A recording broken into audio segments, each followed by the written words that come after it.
આ સાધુ ટેકરી એ કોઈ સાધુ ત્યાં કોઈ હતો જ નતો. આદિવાસીઓમાં સાધુ વાળી પ્રથા જ નથી. અમારા ત્યાં વડતિયા બાવાની ટેકરી હતી. વડતિયા બાવાની એ જે સ્ટેચ્યુ ઓફ યુનિટી જે જગ્યા પર બન્યું છે એ વડતિયા બાવાની ટેકરીના નામે ઓળખાતી અને એની અંદર આદિવાસીઓના આસ્થાના બધા દેવ હતા અને આદિવાસી આ વડતિયા બાવો જે પૂજારી હતો એ પૂજારી પાસેથી એ વખતના બધા ફોટોગ્રાફ્સ ને આ બધું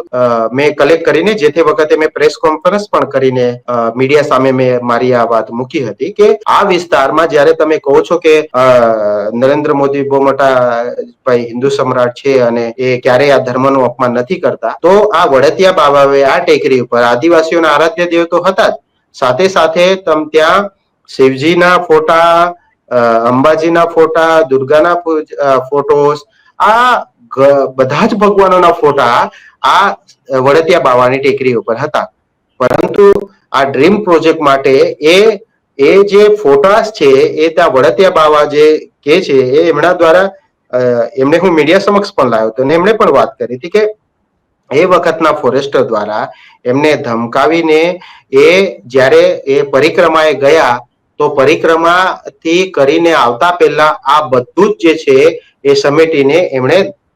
નદીમાં ફેંકી દઈને પછી ત્યાં બતાવ્યું કે અહીંયા તો તમારો કોઈ દેવ જ નથી.